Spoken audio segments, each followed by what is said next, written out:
How to type on both sides of Google Doc. Hey everyone, welcome back to the channel. In today's video, I'm going to show you how to type on both sides of Google Doc. So now without further ado, let's get started. So here, you can start by typing your text on the left side as usual.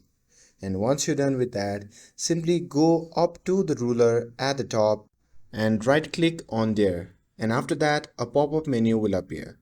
From that menu, simply click on add a right tab stop and place it where you want your text to appear on the right.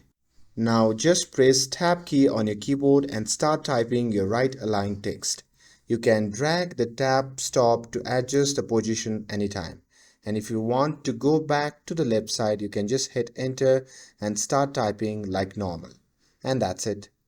Now you know how to type on both the left and right sides of a Google Doc. With this, if you found this video helpful, then don't forget to like, share and subscribe to get updated for more videos. Thanks for watching and I'll see you in the next video.